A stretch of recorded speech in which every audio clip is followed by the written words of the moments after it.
Es un gran gusto para nosotros el que podamos estar en comunicación, aunque sea por estos medios, que han sido quienes nos han permitido mantenernos en contacto durante esta difícil época que estamos viviendo alrededor de todo el mundo.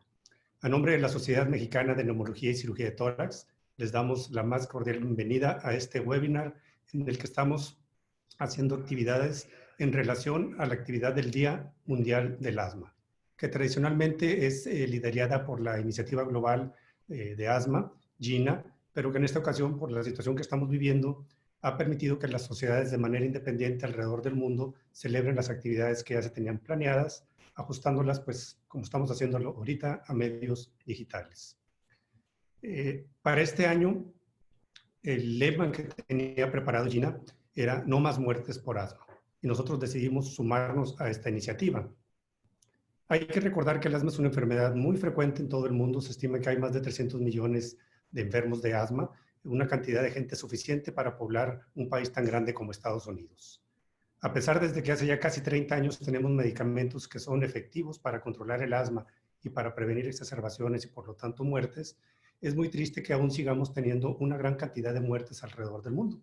Las últimas estimaciones de la Organización Mundial de la Salud son alrededor de 400,000 muertes por año. Esto es en todo el mundo. En nuestro país, hace 4 años se estimó que teníamos una prevalencia de un 7% de asma. Actualizado a lo que tenemos en la actualidad, eso equivaldría como 9 millones de personas con asma, lo cual es un número que hay que tenerle mucha importancia y sobre todo por las repercusiones que vemos en nuestro país. Si hiciéramos una comparación del impacto que tiene en incapacidad y muerte la diabetes, el asma está a la par, van de la mano, y si viéramos la mortalidad por HIV y la comparamos contra la del asma, pues da la impresión de que también tendríamos que ponerlas equiparables. El asma es una enfermedad a la que no le ponemos mucha atención, mientras que a la diabetes y al VIH definitivamente hay programas específicos para su control. Este lema y todas las iniciativas que iban enfocadas a que no tuviéramos más muerte por asma en este año, se está viendo amenazado por la coexistencia de la pandemia de COVID-19. Y esa fue la razón por la que tratamos de prepararle este webinar para todos ustedes. Desde hace ya algunos meses, cuando empezó la pandemia, se empezaron a sacar alertas de que los pacientes con asma pudieran estar en riesgo de tener complicaciones severas relacionadas a la infección por el coronavirus. Cuando empezamos a revisar las estadísticas, estas son algunas de las más frecuentes, es población de China. Vemos que en esta lista no aparece el asma, no la tenemos aquí enunciada, más de 1,500 pacientes. Este otro estudio también de población de China, en otra revista, también 1,500 pacientes, no mencionan pacientes con asma. Este estudio ya es de Europa, son pacientes de Italia, tampoco mencionan pacientes con asma dentro de los casos severos, pero cuando empezamos a revisar las estadísticas de Estados Unidos, vemos que por lo menos en el estado de Washington reportaban una prevalencia de 9%. Si revisamos otros 14 estados de Estados Unidos, 17%. Y si nos vamos a este reporte que incluye a todos Estados Unidos, con un número muy alto, 74,000 pacientes de todos tipos de severidad en cuanto al COVID, se menciona el asma dentro del grupo de neumopatías crónicas. Entonces realmente no sabemos cuál sería la prevalencia, pero debería estar abajo del 9%. En este estudio de Europa, en el que incluyeron casos de COVID leve o moderado, la prevalencia de asma fue de 8%, y la información que tenemos de nuestro país, pues sí nos debe alarmar porque asma ya aparece en el 9º lugar, con un 3% de los pacientes que están teniendo la infección por el coronavirus. Con esta inquietud, GINA ya sacó algunas comunicaciones que más adelante nos explicarán nuestros profesores invitados. Lo único que quiero remarcar aquí es que lo nuevo que sale en GINA, en primer lugar, sale la coexistencia de las dos enfermedades, asma y COVID-19. Y es por eso que preparamos este programa en el que haremos una introducción hablando del coronavirus primeramente y luego pasaremos a temas específicos relacionados con asma y el coronavirus. La primera ponencia va a estar a cargo del profesor José Luis Miguel. Él nos va a hablar del manejo del asma y sus comorbilidades, particularmente sobre 3, que sería tabaco, vapeo, el cigarrillo electrónico, y COVID-19. José Luis es un neumólogo con alta especialidad en fisiología respiratoria y en el laboratorio de función pulmonar. Él es coordinador de la clínica de asma del INER y es uno de los jefes de la sección de asma de nuestra sociedad. La doctora Mari Carmen Cano, ella nos va a hablar de control y bioseguridad durante la pandemia de COVID-19. Ella es neumóloga pediatra, profesora de neumología pediátrica de la UNAM, es la jefa del Departamento de Formación de Posgrado del INER y junto con José Luis es jefa de la sección de asma de nuestra sociedad. Vamos a cerrar esta presentación con una sesión interactiva en que los doctores Marco Polo Macías y Armando Partida, nuestros amigos, nos harán una presentación de asma grave en la situación que estamos viviendo en la actualidad. Marco Polo, él es neumólogo con una especialidad en broncoscopía intervencionista, es gerente médico de GSK y es miembro de la Sociedad Mexicana de Neumología y Cirugía de Tórax. Armando, él es alergólogo e inmunólogo pediatra con alta especialidad en inmunodeficiencias primarias y es gerente científico respiratorio de GSK. En este momento quisiera hacer un agradecimiento especial a la compañía GSK por todo el apoyo que nos dieron sin ninguna condición, nos dieron un gran educativo para que pudiéramos desarrollar este evento y ponerlo al alcance de todos ustedes. Muchas gracias, amigos de GSK. Finalmente, su servidor, el doctor Adrián Rendón, quien actualmente ocupa el cargo, quien honrosamente podemos estar a cargo de nuestra sociedad, dirigiéndola por el año que ya cursó y el año que sigue. Yo hablaré con ustedes de algunas cosas de actualidad con respecto al diagnóstico y al tratamiento de COVID. Y digo algunas porque saben ustedes que la cantidad de información es enorme y no habría tiempo suficiente para hablar de todo. Empecemos por el diagnóstico de COVID. ¿Cómo estamos en la actualidad? Esta tablita seguramente ustedes ya la han visto mucho. Lo que quiero enfatizar nada más es que un 30% de los pacientes con la infección no tienen síntomas y el otro 70% sí tienen con diferentes grados de severidad. En este grupo de pacientes es en el que estamos haciendo diagnóstico y es en el que me voy a referir durante la plática. Todavía seguimos usando la biología molecular, las famosas pruebas de PCR que van encaminadas a buscar el ARN del virus. No voy a entrar en detalles técnicos de cómo se hace la prueba, pero sí enfatizar que de acuerdo a la OMS, este sigue siendo el estándar dorado, a pesar de que la prueba no tiene la sensibilidad que nos gustaría, pero sí es muy específica. Voy a resumir los inconvenientes que tiene esta prueba, porque es importante entender sobre qué estamos trabajando y qué es lo que estamos usando. El primero, ¿por qué digo que esta prueba es sofisticada? Porque se requiere biología molecular con diferentes sondas. Hay múltiples, no todas funcionan, aunque en muchos lugares están usando sondas que no deberían usarse. Se requieren equipos de laboratorio caros que no los puede manejar cualquier gente, por lo tanto se requiere que estén en un laboratorio especializado y que se tenga personal especializado. Eso hace que la prueba sea sofisticada, que sea cara y que los resultados no los tengamos rápido, por cuestiones propias de la prueba y porque tenemos que enviarla a un lugar a que la procesen y luego esperar el resultado. Y el otro es la sensibilidad, lo que habíamos hablado de las falsas negativas. ¿Por qué es importante tener en cuenta estos resultados falsos negativos? Porque yo puedo tener un paciente con un cuadro clínico muy sugestivo, que le hago una prueba de PCR y me dicen que es negativa. Y si yo no sé que hay falsas negativas, pudiera no darle a ese paciente ni el tratamiento que merece, ni hacer las medidas de prevención para que no contagie a más gentes. Entonces es muy importante tener en cuenta que un resultado negativo no descarta que el paciente esté enfermo. ¿Por qué podemos tener pruebas falsas negativas? Puede ser que la muestra que nos llegó al laboratorio sea de mala calidad. Por ejemplo, una muestra que no se tomó de la nasofaringe, sino que se tomó de la entrada de la nariz, es una muestra de baja calidad. Que la muestra en su proceso de transportación no se tuvo la temperatura adecuada y se echó a perder. La época en que pescamos al paciente, los pacientes en etapa temprana tienen una baja carga viral. En etapas tardías, cuando el virus ya migró a los pulmones, puede ser que ya no esté tan abundante en la faringe o en la nasofaringe y tengamos una prueba positiva. Y los problemas relacionados con laboratorios de mala calidad. Todos estos inconvenientes permitieron que muchas de las compañías empezaran a desarrollar productos con miras a superar esos inconvenientes. Y en Estados Unidos se dio una lucha comercial entre diferentes compañías porque recibieron una aprobación acelerada, un fast track, que normalmente no se hace hasta que se tienen ensayos clínicos adecuados. Pues aquí sin tenerlo se permitió que se empezaran a sacar los prototipos. La primera compañía que empezó con esto fue Abbott, prometiendo que íbamos a dar resultados con una máquina portátil en 15 minutos. Y luego se sumaron otras compañías de diferentes laboratorios, equipos para 4 horas, para 2 horas, para 45 minutos. Desafortunadamente, en nuestro país aún no tenemos disponible ninguno de esos equipos. Pero como van las cosas, no duden que a lo mejor lo que les dije hoy es mentira y mañana ya salieron con que alguno de estos equipos ya está aprobado y ya lo tenemos disponible. Por lo pronto, tendremos que seguir haciendo las pruebas de la manera convencional, teniendo mucho cuidado de entender cómo se hacen y cómo los debemos interpretar.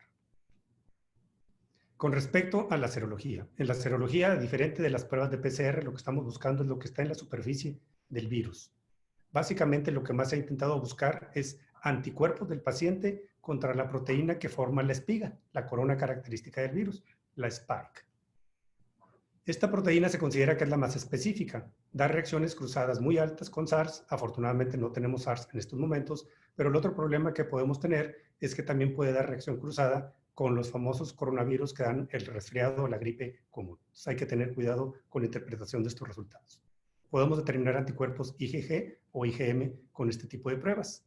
La primera que salió y se hizo muy popular fue una basada en un dispositivo muy semejante al que se usa en las pruebas de embarazo. Se pone la muestra aquí y tiene las marcas para el control, IgG o IgM, si pinta es que es positivo. Los resultados publicados fueron muy buenos, cercanos al 90%. Eso hizo que las pruebas se popularizaran y que muchas compañías empezaran a fabricar sus propias pruebas, no solo a fabricarlas, sino a comercializarlas y tener evidencia científica de que funcionaban. Y esto se hizo en todo el mundo. En Estados Unidos, los americanos autorizaron que ellos mismos empezaran a fabricar este tipo de pruebas, también tuvieron un fast track, y el razonamiento fue que a falta de información, empezar a usarlas, recopilar la información y luego en retrospecto decir si las pruebas estaban funcionando o no. ¿Cuál pudiera ser la utilidad para los clínicos, los que nos interesa diagnosticar un enfermo? Es diagnosticarlo en la fase aguda. ¿Sirve para eso la serología? Voy a usar esta gráfica en la que aquí podemos ver en el eje vertical el porcentaje de pacientes que van desarrollando síntomas en función del tiempo. Estos son días. Se ha puesto como el punto más frecuente de que termine el periodo de incubación, el día 5. Antes de eso no hay síntomas, después de aquí hay síntomas. Esquemáticamente pongo esta gráfica en cuanto a la duración de cada una de las formas de presentación de la enfermedad. Los leves duran menos que los moderados y los moderados duran menos que los severos y estos son los que duran más. ¿Por qué pongo esto? Porque depende de la etapa en que yo pesque al paciente, son los resultados que pudiera tener con la serología. Si la serología se comportara, por ejemplo, como en la influenza, esperaríamos que los IgM empezaran a estar positivos a partir del día 7 y los IgG a partir del día 14. Si tratáramos de hacer una correlación con la severidad de las enfermedades, veríamos que estamos haciendo diagnósticos ya cuando la enfermedad está en su curso y en algunos casos hasta cuando ya es muy severa. Esto comparado con lo que hacemos con la PCR, sabemos que la PCR puede dar positiva aún antes de que los pacientes tengan síntomas. O sea, esto nos permite hacer diagnósticos más tempranos, tanto en personas con síntomas como en personas asintomáticas. Resumiendo, las pruebas serológicas hay que tomar en cuenta sus falsas negativas, sus falsas positivas y que vamos a tener un resultado de positividad va a ser tardío. Hasta el momento, ninguna de estas está validada para diagnóstico. ¿Cuál puede ser la utilidad de estas pruebas? Y que yo creo que va a ser una gran utilidad. Primero, enfatizar que no para diagnosticar casos activos. Pero en un caso activo que tiene el cuadro clínico sugestivo, que ya le hice PCR, que fue negativa, a lo mejor pudiera tener la opción de confirmarlo con una serología. También identificar casos asintomáticos dentro de la población, identificar los casos que pudiéramos llamar inmunes, lo pongo entre comillas porque al detectar anticuerpos no sabemos todavía si podemos decir que la persona es inmune o no, pero esto serviría para el enfermo que ya está curado o para los sanos o que pasaron desapercibidos, que gente que ya tiene anticuerpos positivos, pues en teoría ya no tendrían riesgo de volverse a infectar. Entonces la principal utilidad va a ser conocer mejor la epidemiología de la enfermedad e identificar a poblaciones de riesgo. Hace 2 o 3 días, en Estados Unidos, la FDA ya le dio el permiso a Roche de que use sus pruebas serológicas para buscar con estos anticuerpos, detectarlos, pero fíjese lo importante. Aunque tiene una alta sensibilidad y especificidad, esto es a partir de 14 días después de que la PCR esté positiva. O sea, nuevamente volvemos al problema de diagnósticos tardíos. Pasemos a la parte de tratamiento y me voy a referir exclusivamente a los pacientes que tienen neumonía. Cuando salió este artículo recientemente, pues fue mucha ilusión la que tuvimos, porque vimos que se habían identificado muchas proteínas que pudieran ser blanco para el tratamiento. Desafortunadamente, son muchas proteínas, cada rectángulo es una opción de tratamiento y esto todas son hipótesis, ninguna está demostrada. Voy a repasar brevemente con ustedes algo de lo que tenemos información y que siempre nos causa mucha inquietud. Voy a hablar primero de la cloroquina y solo voy a hablar de este artículo que es uno de los últimos, que entre nosotros lo comentamos, el artículo que mató a la cloroquina. Pero quisiera hacer algunas observaciones al respecto. Este es un estudio que se hizo en casos severos. Se dieron dosis mamut de cloroquina en un grupo contra dosis convencionales en otro grupo. Este fue por 10 días, este fue por 5 días. El resultado fue que la mortalidad fue más baja en los pacientes que recibieron dosis baja que en los que recibieron dosis alta. Esto era esperado por una droga que a dosis convencionales es cardiotóxica, al darlo a dosis mamut era esperado mucho mayor toxicidad. Pero más que comparar uno contra el otro, a mí lo que me llamó mucho la atención fueron estos números. Cuando empezó a hablarse de mortalidad en casos severos, hablamos de un 50%, ahora estamos hablando de un 80%. Bueno, en este estudio, los números, cualquiera de los dos, es mucho más bajo que esos números, lo cual merece atención y ponerle estudios más importantes para definir muy bien qué fue lo que pasó en esos pacientes. El último medicamento que nos ha llamado la atención, el Remdesivir. Este medicamento lo conocimos por las noticias, ahora estamos aprendiendo medicina por las noticias, ya no por leer los journals. Y antes de hablar de los detalles del estudio, quisiera nada más repasar con ustedes qué es este medicamento. Es un antiviral fabricado por un laboratorio de Estados Unidos que había sido probado in vitro para ébola, para SARS y para MERS. Nunca tuvo autorización para usarse en la clínica. Este medicamento lo que hace es bloquear la síntesis del RNA. Se da una dosis de impregnación de 200 miligramos intravenosa y luego se complementa el tratamiento con 100 miligramos por día y hay esquemas de 5 y de 10 días. Los efectos colaterales son raros, se ha reportado algo de daño hepático y hay que tener cuidado en los pacientes con daño renal cuando se administra. Los antecedentes que teníamos antes de esta publicación, estudio compasivo, no hubo diferencia entre los pacientes que lo recibieron y los que no. Un estudio un poquito mejor hecho, con placebo controlado, doble ciego, tampoco se encontró ninguna diferencia. Coincidentalmente, este estudio se publicó, aunque ya estaba en línea desde antes, el mismo día que se dio el anuncio de la noticia del nuevo medicamento. Hay otros estudios que se están haciendo por el laboratorio. Lo que les voy a presentar ahorita son los resultados preliminares del Simple 1. El Simple 2 todavía no tenemos información. Y en este Simple 1, nada más quiero que vean aquí rápidamente dos de estos parámetros: mejoría clínica y muerte.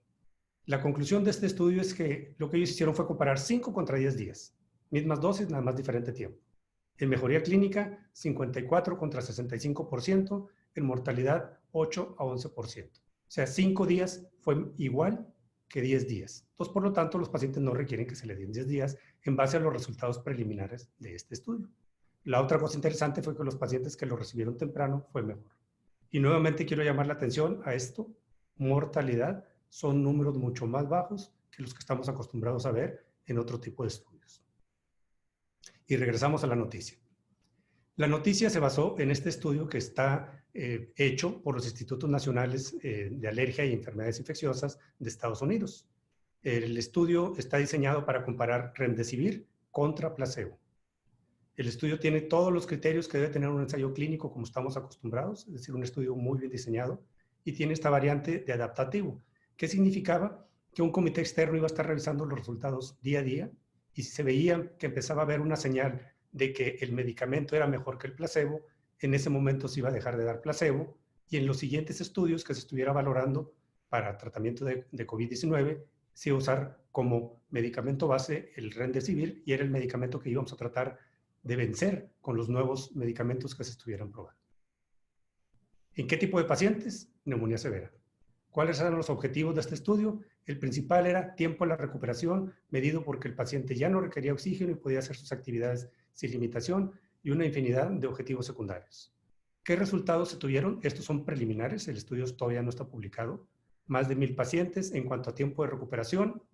Los que recibieron el antiviral, 11 días, placebo, 15 días. Esto es una diferencia estadísticamente significativa, 4 días menos Remdesivir. Lo que se puede traducir en que el tiempo de recuperación se disminuyó en un 31%. En cuanto a uno de los objetivos secundarios, mortalidad, que a todos nos interesa, no hubo diferencia estadísticamente significativa, pero nuevamente vuelvan a ver estos números muy bajos de mortalidad. Es algo que debe llamar la atención y ver qué está pasando, porque se repiten todos los estudios que acabamos de ver.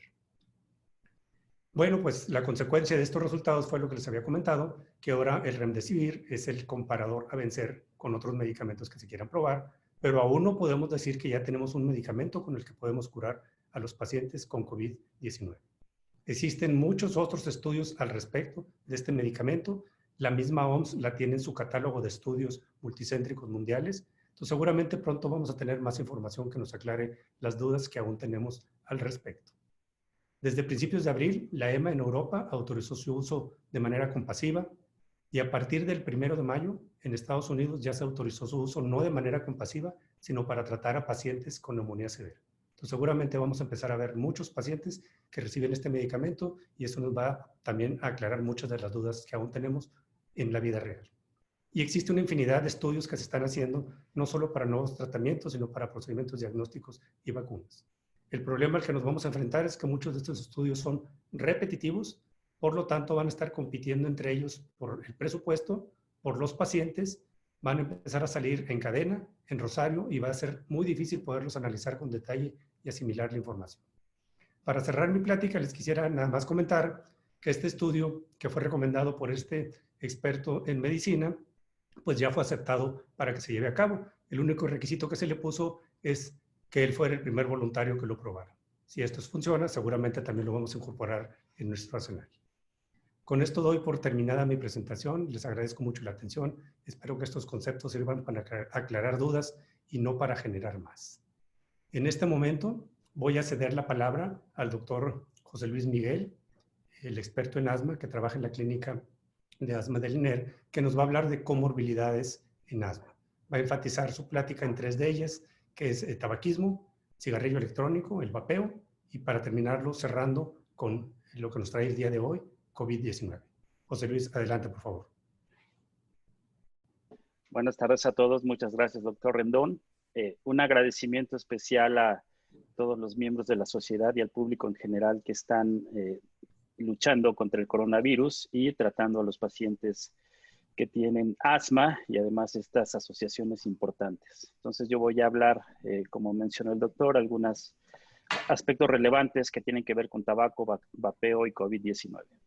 Todos reconocemos el efecto que tiene el tabaquismo sobre ciertas enfermedades, en especial que incrementa el riesgo de asma, y esto sucede a través de los efectos clínicos que tiene sobre aumento de los síntomas, gravedad de la enfermedad, disminución de la calidad de vida, disminución para el automanejo, teniendo que ver la fisiología de la enfermedad o la interacción que es incremento en la broncoconstricción aguda, existe mayor hiperreactividad bronquial y además disminución de la función pulmonar.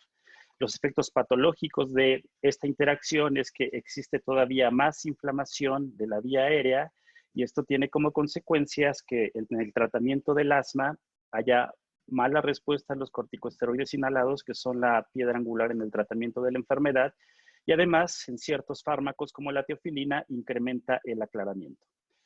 Sabemos que una persona que tiene la coexistencia de tabaquismo y asma tiene mayor o peor función pulmonar en comparación a los no fumadores, en comparación a los sanos y que no fuman, de tal manera que pueden ver ustedes cómo la función pulmonar, en este caso FEB1, es peor para el grupo de pacientes que fuman y que además tienen asma.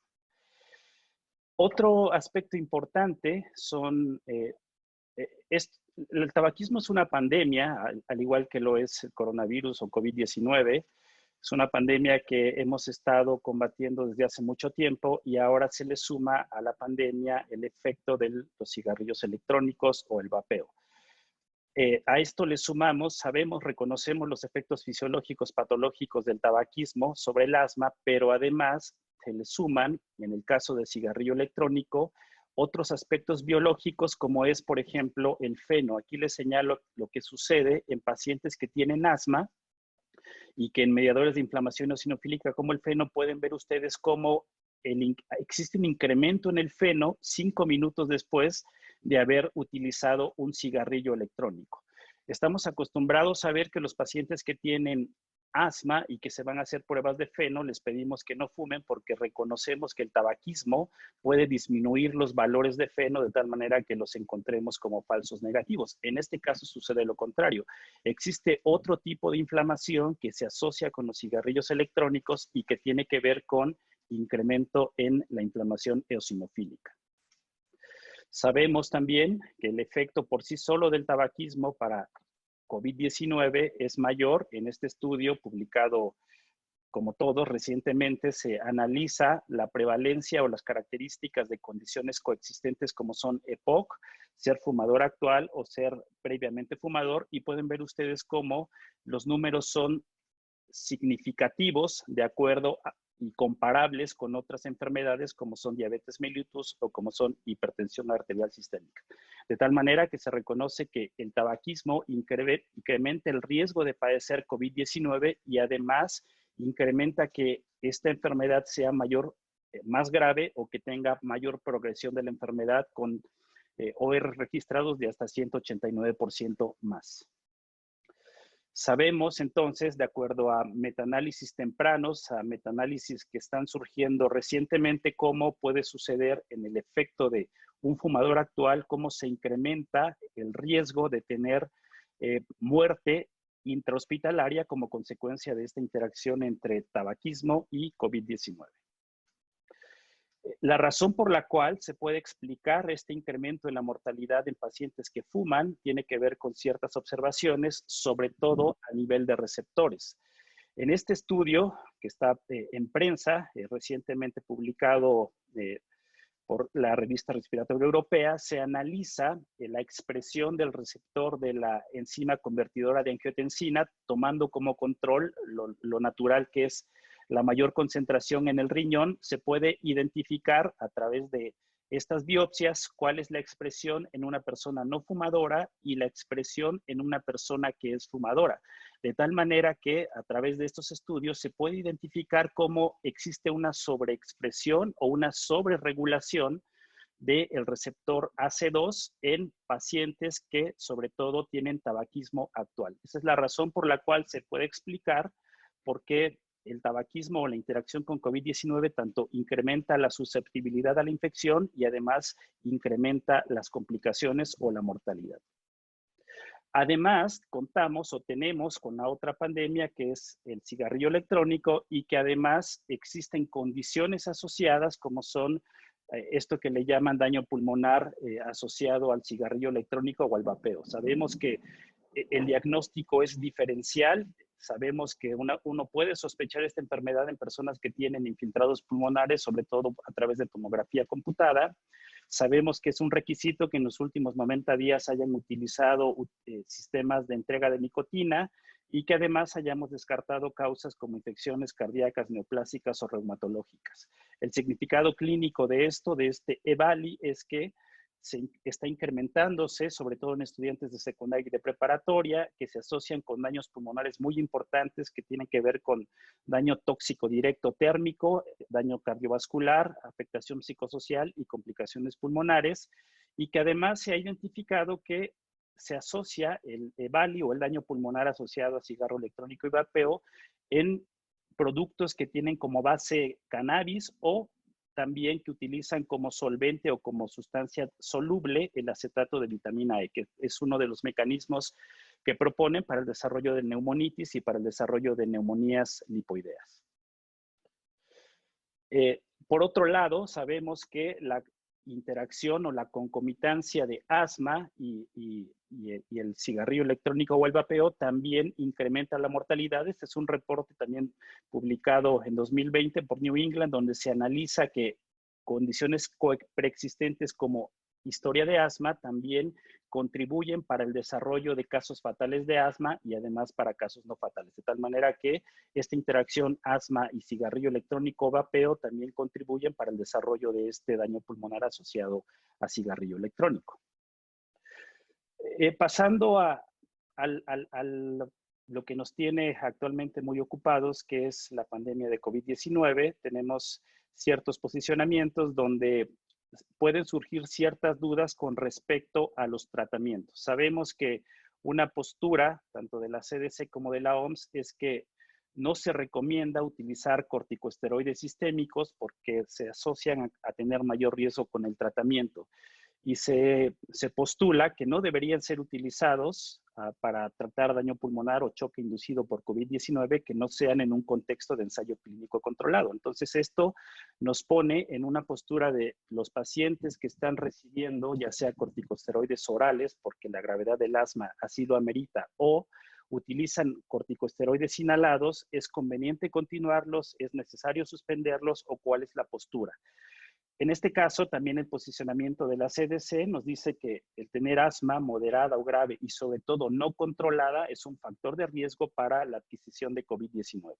Se postula también, y esto es bien conocido, que el control óptimo del asma es la primera defensa contra cualquier tipo de infección, no necesariamente coronavirus, no necesariamente COVID.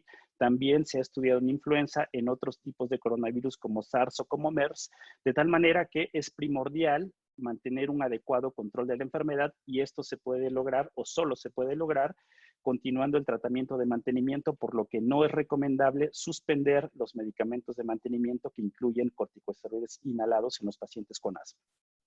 No existe evidencia de que permanecer con dosis habituales de los esteroides inhalados se asocie con un incremento para el riesgo o para mayor gravedad entre la interacción de COVID-19 y asma. Y entonces han surgido ciertos estudios. Este, por supuesto, que no es un ensayo clínico controlado, pero es una publicación donde se habla dentro de las 10 causas más frecuentes que coexisten con COVID-19. Aquí se publica que asma no figura dentro de esas 10 causas que se asocian con COVID-19. Y si uno va a buscar la literatura, este es un reporte de 72,000 casos en China, uno puede ver que la prevalencia de enfermedades respiratorias crónicas en aquellos pacientes que padecieron COVID-19 era una cifra de 6.3%. En este estudio no se menciona la cantidad de pacientes con asma que se presentaron. Sin embargo, en otro tipo de estudios como este, donde se analizan las características de 140 pacientes con COVID-19, se puede ver que la prevalencia de asma es del 0%. Y si uno tratara de asociar la patología o la inflamación que sucede en asma y la patología que sucede en COVID-19, uno puede ver que midiendo eosinófilos, ya sea en porcentajes o números absolutos, no existen diferencias entre gravedad de la enfermedad en pacientes no graves o pacientes muy graves. De tal manera que parece ser que la inflamación eosinofílica o el asma no contribuye de manera significativa para el desarrollo de COVID-19 o para las formas más graves. Hay otras publicaciones, esto es la misma corte de los chinos, sin embargo, esto es con un mayor número de pacientes, 548 pacientes, donde también se puede ver que la prevalencia o la coexistencia de asma en COVID-19 es tan baja como menos del 1%. ¿Por qué puede ser las posibles explicaciones a esta prevalencia baja y a que no hay pacientes en terapia intensiva que tengan asma y COVID-19? Por lo menos de lo que nosotros hemos tenido oportunidad de ver, que no se ha asociado, que no se ha visto que aquellos pacientes que tienen control de la enfermedad, aunque tengan alta intensidad de tratamiento, no son pacientes que clásicamente estemos observando que tienen complicaciones graves por COVID-19. Una posible explicación es este modelo donde se postula la infección por SARS-CoV-2 en un paciente que es previamente sano o que tiene asma. Sabemos que la mayoría de estos pacientes, el 80% de los pacientes, o van a ser asintomáticos o van a tener síntomas leves. La mayoría o todos estos pacientes van a tener una recuperación espontánea. Sabemos que en algún grupo de pacientes, alrededor del 20% de los pacientes van a tener síntomas como tos y fiebre que van a suceder alrededor de los 5 días de haber iniciado los síntomas. Y sabemos que alrededor de 5% o algunos postulan que hasta 20% pueden tener disnea e infiltrados pulmonares, y lo podemos observar en tomografías donde se observan opacidades en vidrio despulido o en este caso de crazy paving, donde son focos no tan diseminados, no tan bilaterales, no los típicos de una neumonía grave, de tal manera que puede progresar a esto. Sin embargo, puede presentar también en este caso una recuperación en la mayor parte de los casos con tratamiento. Sabemos que un grupo de pacientes, alrededor del 5%, van a desarrollar una forma de neumonía más grave, donde ya se observa áreas de vidrio despulido, donde se observa consolidación, donde se observa este crazy paving, y sabemos que muchos de estos pacientes van a tener una mortalidad asociada al desarrollo de esta infección. El papel de los esteroides inhalados puede tener que ver, o una de las posibles explicaciones de por qué estos pacientes con asma no tienen estas complicaciones o no clásicamente desarrollan estas complicaciones graves, tiene que ver con que los corticosteroides inhalados pueden actuar para, si el paciente está controlado, hay menor riesgo de desarrollar infección por coronavirus. Si el paciente ya tiene infección por coronavirus, el uso de corticosteroides inhalados en el tiempo justo, una vez que pasa la fase de duplicación o replicación viral, se puede bloquear el desarrollo de otros síntomas como tos y fiebre. También puede tener efecto para no desarrollar neumonías y neumonías leves o bien neumonías graves. De tal manera que existe una posible explicación. Hay estudios que ya se están corriendo en el mundo para identificar el papel de los corticosteroides inhalados, sobre todo en función de prevención de complicaciones mayores por coronavirus. Existen ciertas moléculas que han sido probadas y que todavía no tenemos resultados. Sin embargo, la teoría tiene que ver con esta explicación. Y también sabemos, algo que complementa esta explicación es la expresión genética de los receptores de la enzima convertidora de angiotensina. Aquí pueden ver ustedes cuál es la expresión genética de pacientes sanos y con asma. Esto es para la expresión del receptor de enzima de angiotensina. Esto es para la expresión de un receptor que activa la proteína espiga, y esto es la expresión de ICAM1, que también es un receptor para coronavirus. Aquí pueden ver ustedes que tanto para pacientes sanos como para pacientes con asma no existe una diferencia en la expresión de estos receptores.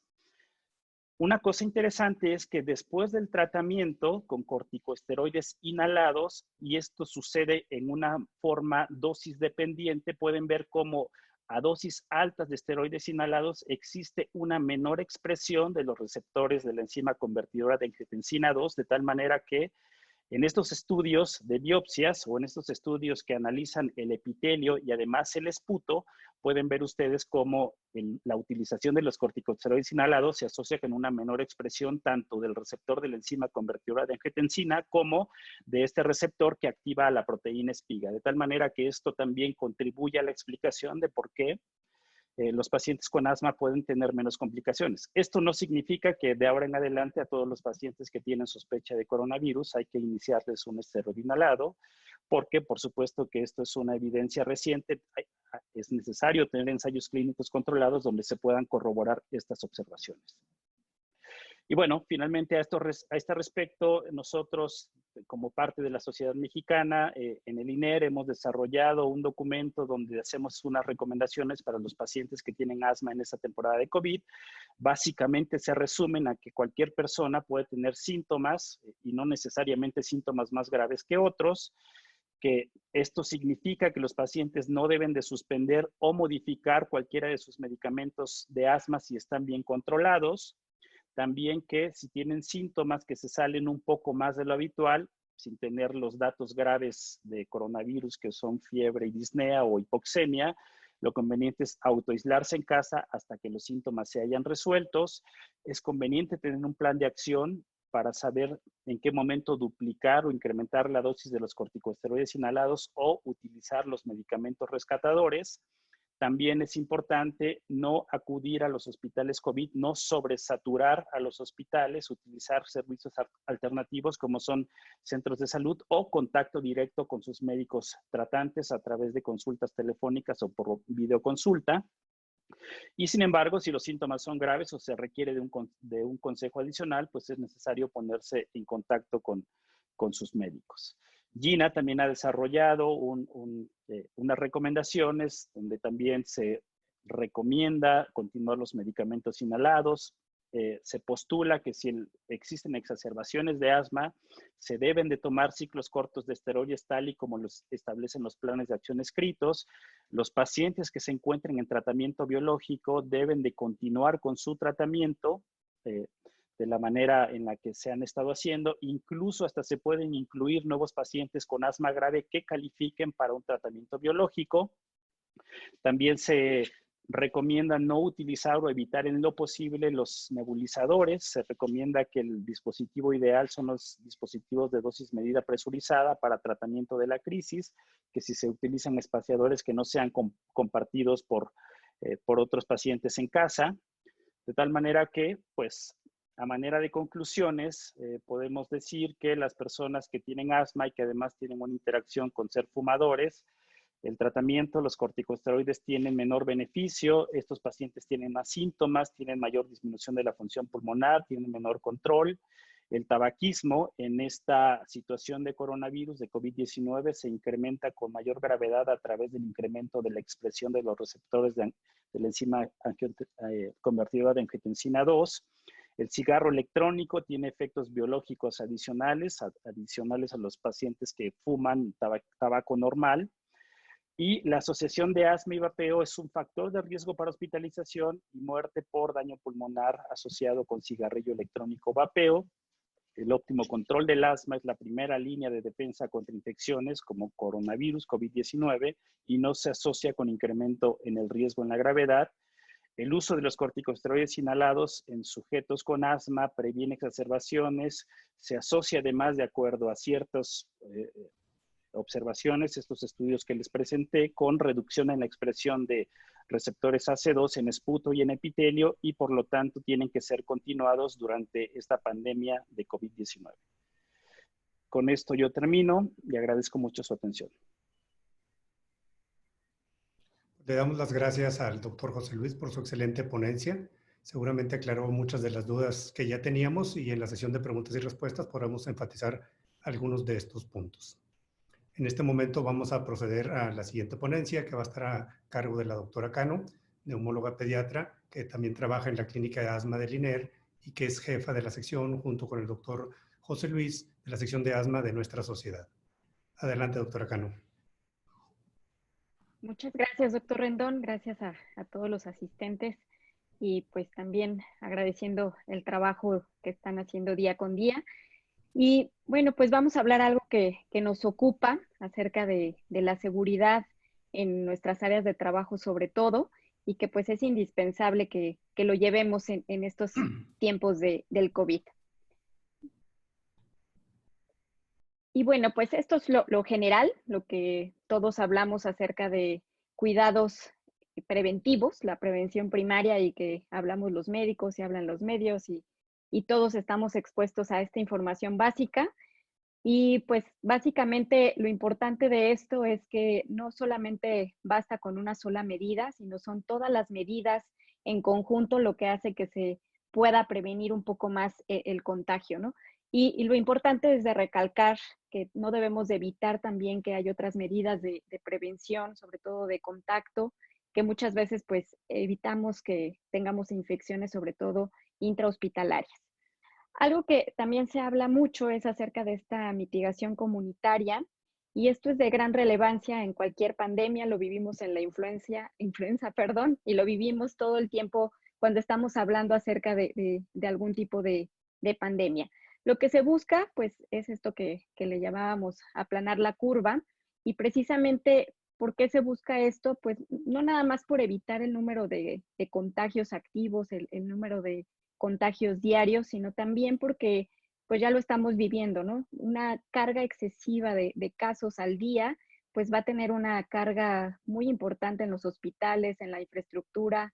Día con día estamos viviendo que falta equipo de protección personal, que faltan ventiladores, que hay sobrecupo en los hospitales. Entonces, la idea precisamente de evitar este pico del brote, pues es evitar la carga en los hospitales. Y pues de la misma forma, secundariamente, pues la morbilidad, la mortalidad, sobre todo que estamos viviendo con COVID-19. Algo que hemos escuchado mucho es este famoso R0, que también lo escuchamos en todas las epidemias y en todas las pandemias. Y aquí lo importante es tratar de que este R0 sea lo más bajo posible. Este número lo que significa es el número promedio de casos nuevos que vamos a tener a partir de una sola persona que tiene la libre evolución de la infección y que puede contagiar a personas que son susceptibles y sin ninguna medida de contención. Entonces, aquí lo importante es conocer el R0 de todas nuestras enfermedades. En el caso de COVID-19, pues se ha visto que el R0 ya actualmente es de 3. En Wuhan incluso se llegó ya cerca del 4 en el periodo en el que estuvieron más altos los contagios. Sin embargo, ya el promedio mundial es de 3. Entonces, si vemos en realidad, pues es un pico importante de contagios que podemos tener. Por eso es importante el aislamiento que pueda detener esta cadena de transmisión. Diversos modelos matemáticos nos han ilustrado acerca de lo que puede pasar acerca de estos contagios. Entonces, en este modelo, por ejemplo, tenemos a una persona que es infectada, sigue el periodo de incubación, presenta síntomas, Y esta persona, pues en realidad no es aislada porque no se identifica que tiene la enfermedad y durante este periodo puede contagiar a 2 personas más. Y finalmente, pues es aislado. Una siguiente persona que fue contagiada por la primera tampoco tiene estas medidas tiene estas medidas, perdón, de aislamiento porque se identificó como un contacto de esta persona contagiada. Entonces, si esta persona es aislada, no va a contagiar a nadie más, ¿no? Que es lo que pues se trata de hacer todos los días. Y la persona C, sin embargo, pues tuvo este contacto con la persona A, pero no fue aislada de forma correcta y pues ella ya pudo contagiar a otras 2 personas más. Entonces, esto es lo que hace que se generen estos brotes y que pues lo vemos de manera recurrente todos los días. Y bueno, en este mismo modelo, si ustedes pueden ver el número de brotes que se pueden controlar dependiendo del R0, pues si es un número bajo, el 1.5, pues podríamos controlar la mayor parte de los brotes. Sin embargo, si tenemos un R0 de 2.5 o de 3.5, el número de brotes que podemos controlar, pues cada vez son menores.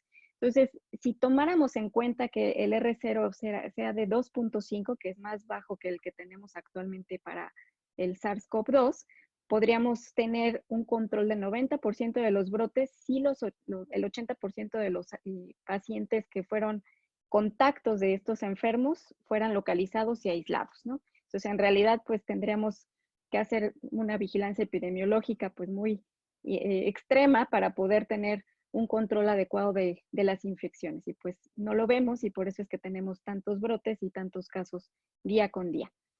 Diversos factores de riesgo que también pueden intervenir en una persona para que sea más susceptible, pero también nosotros podemos tener diversas medidas preventivas, que esto es lo importante a considerar en cada uno de los pacientes que vemos.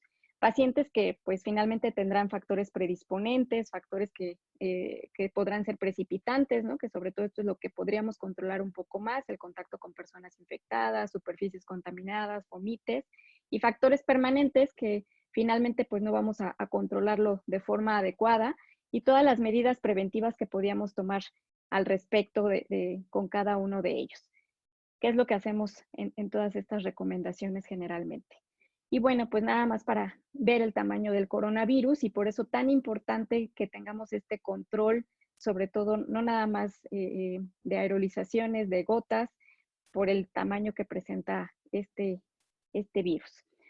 Diversos procedimientos que hacemos día con día en el hospital, sobre todo todos ustedes que están atendiendo pacientes con COVID-19 graves en las terapias intensivas, en servicios de urgencias, pues todo a lo que nos exponemos día con día. Entonces hay procedimientos de bajo riesgo, como poner una cánula de Guedel, colocar una mascarilla facial de oxígeno, hacer compresiones torácicas también se considera de bajo riesgo, hacer maniobras como desfibrilación, cardioversión, poner un catéter, una línea venosa también central, administración de fármacos o de líquidos intravenosos. Y hay otros de alto riesgo, por eso también se recomiendan muchas más medidas de protección cuando hacemos o nos exponemos en un procedimiento. Por ejemplo, el simple hecho de nebulizar, usar puntas nasales de alto flujo, que pues podríamos utilizarlo. A lo mejor nosotros ya tenemos más medidas, pero en niveles de atención primaria, segundo nivel, podrían utilizarse de forma frecuente y no saber que es un paciente con COVID-19, ventilación manual con mascarilla, el utilizar la ventilación no invasiva y pues obviamente ya procedimientos invasivos como la intubación, traqueotomía, broncoscopía, aspirar secreciones y hacer reanimación cardiopulmonar. Entonces tenemos que tener diferentes medidas para todos estos procedimientos. Y bueno, el equipo de protección personal, sabemos que lo utilizamos para reducir el riesgo de esta exposición a patógenos y pues va a resultar de qué tanto riesgo tenemos para un procedimiento para poder utilizar. Y algo importante, no sustituye a la higiene personal, a la limpieza de las áreas, y esto pues es lo que hace que tengamos infecciones intrahospitalarias, ¿no? Cuando relajamos las medidas en este sentido y nos enfocamos mucho a utilizar solamente la protección personal. Y bueno, pues depende también del centro hospitalario. Tenemos diferencias de todo el equipo que estamos usando en uno y otro centro. También va a depender de esta disponibilidad del equipo que tengamos y pues vamos a utilizar lo que tengamos a nuestro alcance. Hablamos de niveles de protección y en general para el personal que está atendiendo a pacientes de COVID, se recomienda tener un nivel de protección por lo menos 2 o 1, 3. Esto es para el personal médico. En un nivel de protección 2, pues utilizamos todo lo que veíamos, el gorro quirúrgico desechable, una mascarilla N95, uniforme quirúrgico, uniforme de protección médica desechable adicional, guantes de látex y gafas de protección. Y esto lo hacemos pues cuando estamos viendo a pacientes ambulatorios, incluso por ejemplo en el triage también estamos utilizando este tipo de equipos en algunos centros hospitalarios. Si vamos a analizar muestras, si vamos a reconocer por imagen también a estos pacientes, o sea, si vamos a hacer estudios de imagen y cuando tengamos que hacer algún procedimiento igual de limpieza, en este caso las enfermeras, el personal que pudiera apoyarnos en este sentido. El nivel de protección 3, pues es el que vamos a utilizar cuando estamos ya haciendo un procedimiento invasivo, cuando realizamos intubaciones traqueales. Y esto, pues, lo que se adiciona a este nivel de protección 2 es tener dispositivos de protección respiratoria que cubran toda la cara, por ejemplo, o también respiradores purificadores que no los tenemos en todos los lugares. Pero es adicional siempre al nivel de protección 2. Por lo menos tendríamos que tener este nivel 2 en los lugares de trabajo donde estamos expuestos con estos pacientes COVID. Algunas recomendaciones también es que en las instalaciones sanitarias se debe de portar también al menos una mascarilla quirúrgica y eso pues para evitar el número de brotes que pudiéramos tener también dentro de los hospitales. El personal también debe de llevar, por ejemplo, cuando lleven muestras, deben de llevar esta protección facial con un nivel de protección 2, por lo menos estos gogles o gafas que utilizamos diariamente. Algunas recomendaciones, ya específicamente también cuando vemos un caso sospechoso o un caso confirmado, esto es lo que recomienda la CDC, pero pues básicamente es lo que tendremos que tener siempre a la mano, lo básico, caretas, gogles, el respirador N95, los 2 pares de guantes no estériles, la bata desechable y aquí pues se agregan también cobertura para los zapatos, ya sea cubre zapatos o botas quirúrgicas que también podrían ayudar a disminuir la diseminación del virus. Diferentes formas de colocar y retirar el equipo de protección personal. Esto se va a adaptar de acuerdo a cada centro de trabajo. Cada centro va a determinar cuál es la forma correcta de colocar o de retirar el equipo de protección personal y esto va a depender de también la disposición de todo el material, ¿no? Y bueno, esto es lo que utilizamos en el INER. Siempre también tener en cuenta el retiro del equipo de protección personal cada vez que atendemos a un paciente en un cubículo, que tendremos que usar siempre esta bata que nos sirve más que nada para proteger al paciente. Tenemos una bata interna que es la de protección personal. Sin embargo, cada vez que vemos a un paciente en aislamiento, tendríamos que utilizar una bata que es la que protege al paciente para tener también infecciones intrahospitalarias, ¿no? Para prevenirlas.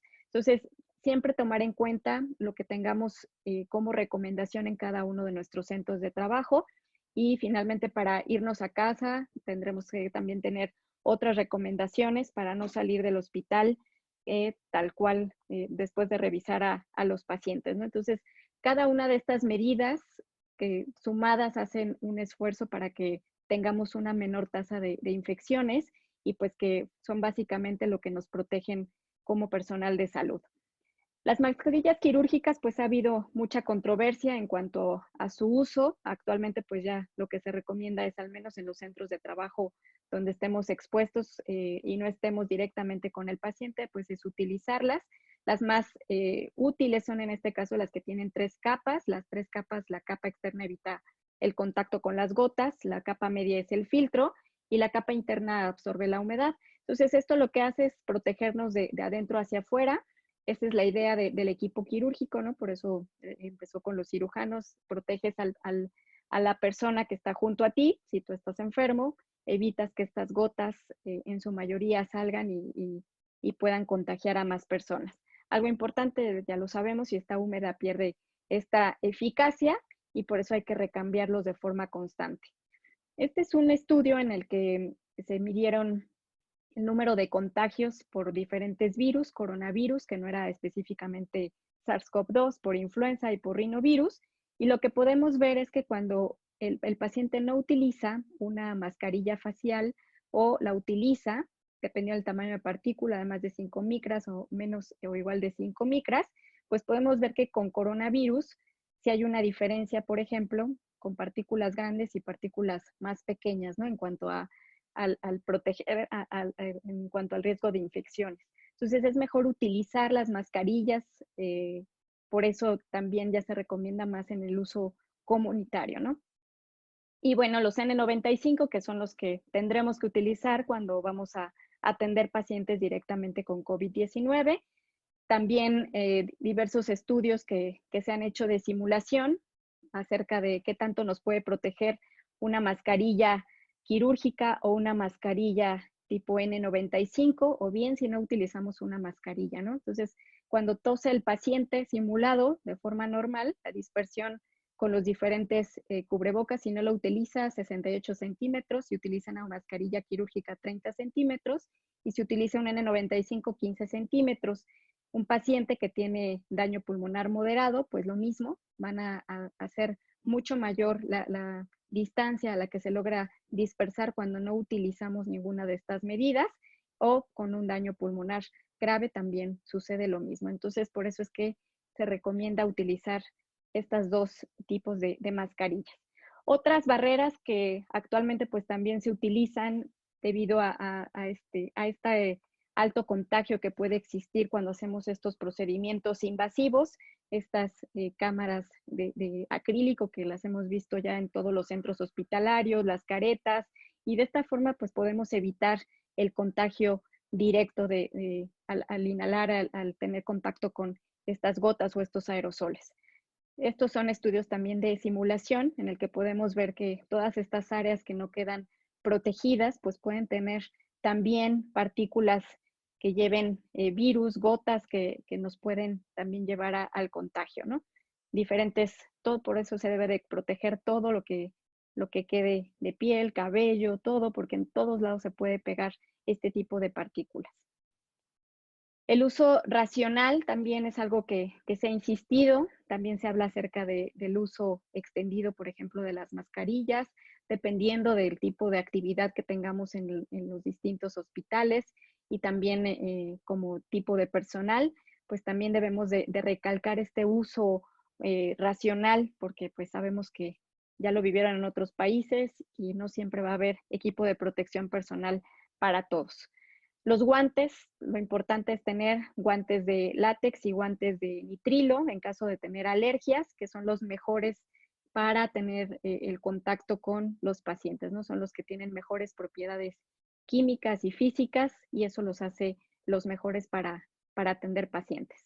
Estas son las recomendaciones, igual que tiene la Secretaría de Salud, dependiendo del tipo de procedimiento que vayamos a realizar. Sin embargo, pues son los mismos que les he presentado y los mismos que utilizamos todos los días, y lo que vamos adicionando pues siempre son estas cosas que evitan cuando hacemos un procedimiento invasivo, que eviten el contacto con los aerosoles sobre todo, y que nos puedan infectar fácilmente. Y bueno, pues diferentes estrategias para que se optimice la disponibilidad del equipo de protección personal, que esto pues es un gran trabajo que tienen que llevar los administrativos en los hospitales, en nuestros centros de trabajo, para que no nos falte todos los días el equipo de protección personal. Pues hay que hacer muchas cosas. Primero, minimizar la necesidad de equipo de protección, porque pues no todos el personal requiere un N95, ni en todas las actividades se va a requerir un N95, pero a veces es difícil quitar ese miedo del personal que no está en actividad directa con los pacientes. Sin embargo, pues ese es el trabajo de todo el personal, de ir integrando a las diferentes áreas para que tengan muy claro qué equipo deben de utilizar y en qué tipo de actividad utilizarlos correctamente. Y obviamente pues coordinar, esto es lo más difícil, ¿no? Coordinar la cadena de suministro del equipo de protección personal. No nada más es día a día, sino que tengamos recursos suficientes a lo largo de las semanas y pues meses en lo posible. Y bueno, pues les agradezco su atención y aquí lo importante en este sentido con el COVID-19 pues es cuidarnos y si no tenemos el equipo de protección personal completo, pues no podemos atender pacientes, ¿no? Aquí no podemos ser héroes y tenemos que cuidarnos porque solamente somos uno de cada uno de nosotros. Muchas gracias. Pues muchas gracias a la doctora Cano por su presentación. Vamos a pasar a la siguiente ponencia, en que vamos a tener una sesión interactiva entre el doctor Marco Polo Macías y el doctor Armando Partida, en el que nos van a hablar durante esta pandemia que estamos viviendo, qué pasa con el asma grave, qué precauciones debemos tener y cómo se deben manejar estos pacientes. Marco, Armando, adelante. Muchas gracias, Adrián, por tu amable presentación y cordial invitación a este simposio. Para mí es un enorme placer y privilegio estar con este panel de expertos. Y a todos ustedes, colegas, muy buenas noches por tomarse el tiempo. Sé que estamos viviendo tiempos muy complicados, con mucha atención de pacientes graves. Y creo que el sumarme para mí a esta iniciativa es todo un privilegio. Estamos justo en conmemoración del Día Mundial del Asma. Y justo estamos en México viviendo uno de los momentos más complicados con un incremento de casos y lamentables fallecimientos. Y creo que es muy importante el poder estar actualizados y el poder tener toda la información médica, científica que sea de utilidad. Como comentó el doctor Rendón, yo soy médico neumólogo, soy broncoscopista, soy gerente médico de GSK.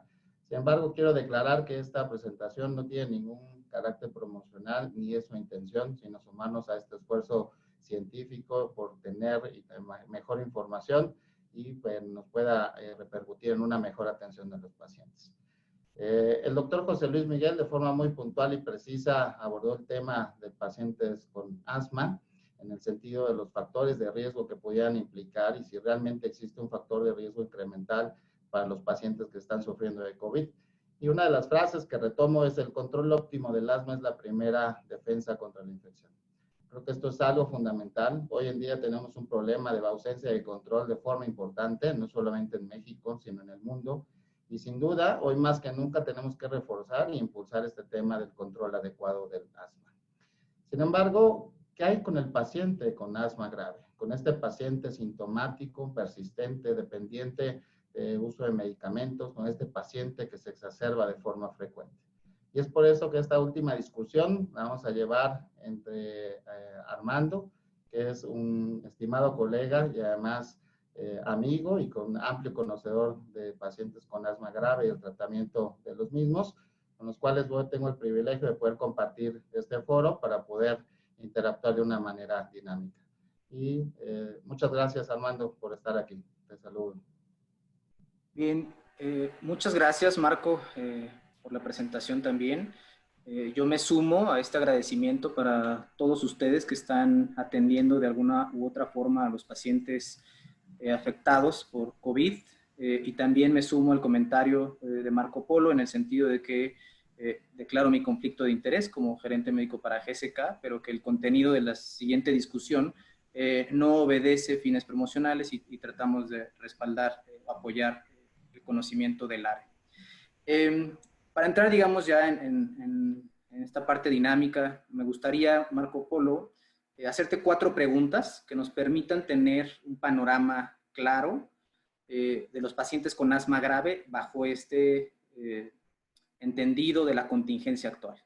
La primera sería, si nos pudieras definir el problema, ¿no? Creo que el asma grave es una enfermedad compleja, heterogénea per se, pero donde también nosotros, con diferentes clasificaciones o formas de nombrarla, le agregamos quizá a veces un poco de complejidad. Esa sería primero una pregunta. Luego de ahí me gustaría saber si nos puedes dar con relativa precisión qué tan frecuente es, si esto está, digamos, ya más sólido, más consolidado, si tenemos cifras o una estimación en México, y cuál suele ser el panorama de tratamiento de estos pacientes y por qué es una preocupación en la contingencia actual. Muchas gracias, Marco. Sí, por supuesto, Armando, con todo gusto. Sin duda, nosotros nos enfrentamos a un nicho de pacientes con asma grave que creo que parte de la definición y del problema, como bien me lo preguntabas, es los cambios tan importantes que ha habido a lo largo del tiempo en la definición, y te podría hablar de los últimos 30 años. Las definiciones entre las diferentes organizaciones, instituciones, sociedades, consensos o guías suelen ser un tanto distintas y diversas. En esta ocasión seleccioné dos de las que más utilizamos. Por un lado está la de GINA, que vamos a abordar en este momento, en el cual ellos hacen énfasis de que justamente aquellos pacientes que se encuentran en una etapa 4 o etapa 5, es decir, con dosis media de esteroide inhalado en combinación con un broncodilatador de larga acción, o con dosis alta de un esteroide inhalado con el broncodilatador de larga acción, con el uso posiblemente de esteroides orales, pueden pertenecer a esta categoría. Es importante definir que el paciente difícil de tratar es un paciente en el cual puede tener una complejidad mayor, y en el cual el paciente difícil de tratar pueden haber diferentes circunstancias que hacen per se que su tratamiento sea difícil. ¿Por qué razón? Porque quizás hay otras comorbilidades que no están siendo contempladas y están afectando o están provocando que este paciente no tenga un adecuado control. O algo muy frecuente, ¿qué pasa con la adherencia? ¿Cuántos de los pacientes asmáticos en realidad se mantienen adherentes a su tratamiento? O también la técnica, que esto es algo que a veces se nos olvida. Es por eso que GINA hace un apartado muy interesante de estos pacientes de asma de difícil tratamiento, un grupo de pacientes exclusivos de asma grave. Estos son pacientes que sí están entrenados, que sí usan su dispositivo, que tienen una adherencia importante, pero a pesar de estar con dosis altas del esteroide, más el broncodilatador de larga acción o un segundo controlador, más el esteroide inhalado, están teniendo problemas persistentes, siguen con exacerbaciones, o posiblemente puedan estar controlados, pero no te permite desescalar o quitar el tratamiento. Si nosotros evaluamos lo que dice ATS, por ejemplo, o RS, nosotros nos vamos a dar cuenta que en términos generales están muy alineados. En los pacientes, y los define como aquel asma que requiere tratamiento con dosis altas del esteroide, más un segundo controlador, para poder mantenerse controlado. Y esta parte de control es tan importante e interesante poderla evaluar, porque hoy en día sabemos que existen diferentes estrategias para poderlo medir, pero exclusivamente en el contexto de un paciente con asma grave, y pongámonos en el zapatos de estos pacientes, son pacientes que tienen síntomas diarios, son pacientes que tienen problemas en el día, que tienen problemas en la noche, que tienen un uso y un abuso de medicamentos de rescate, son pacientes que tienen una pérdida de función pulmonar con datos de obstrucción constante, y que lamentablemente muchos de ellos están con exacerbaciones frecuentes que ameritan un tratamiento con esteroides orales por al menos 3 días, o exacerbaciones graves que llevan a este paciente a urgencias, a hospitalización, a terapia intensiva, o incluso a una necesidad de tener que usar ventilación mecánica. Es por eso que ATS y RS define justamente como una ausencia de control a estos 4 parámetros que tenemos que considerar en un paciente que se encuentra ya con un tratamiento óptimo, pero a pesar de esto no logra mantener el control, o como mencioné, quizás pudiera estar en control, pero no podemos disminuir la dosis de esteroide oral, que posiblemente sea tan dañina y perjudicial para los pacientes. Es importante poner en contexto, y creo que algo de la epidemiología nos ayuda para ver qué tan grave es el problema. Y hay un estudio holandés muy interesante que tiene una metodología pues bastante digna de presumir, que quizás tenemos que comentarla en otro momento, pero este estudio se llevó a cabo en Holanda, en un sistema de salud que es pues, bastante sólido, con un nivel de acceso importante, y en el cual se hizo un sondeo de los pacientes a nivel de las farmacias para ver cómo la población asmática, y ver cuántos de estos pacientes estaban consumiendo dosis altas de esteroide inhalado en combinación con un broncodilatador. De aquí, si tomamos en cuenta los criterios de GINA, entre aproximadamente un 24% de los pacientes se encontraban en esta categoría, pero si recordamos la definición de asma de difícil tratamiento, en el cual hay un pobre control de los síntomas, hablamos de un 17% de estos pacientes.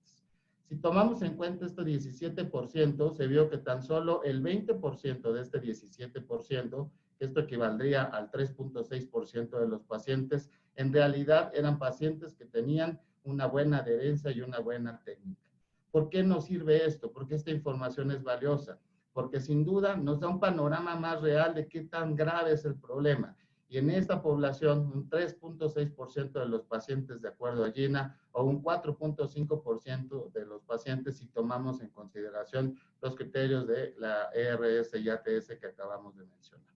Es por eso que si nosotros cambiamos y hacemos este traslado de la información hacia México, por ejemplo, y si tomamos en consideración la población estimada de acuerdo a INEGI, arriba de 84 millones en población adolescentes y adultos mayores a 12 años, y si nosotros evaluamos la prevalencia estimada del asma, que evidentemente esto puede ser variable dependiendo del hospital, de la institución y del tipo de estudio que se haya hecho, pero en términos generales tenemos datos de ISAC, tenemos datos de Platino, varían entre un 5 y un 7% de los casos. Si nosotros hacemos las matemáticas, tomando en cuenta la población, este 5 a 7%, y este 3.6% y 4.5% que nos dice el estudio holandés, estaríamos hablando de que hay cerca de 200,000 casos, 200,000 pacientes que tienen asma grave.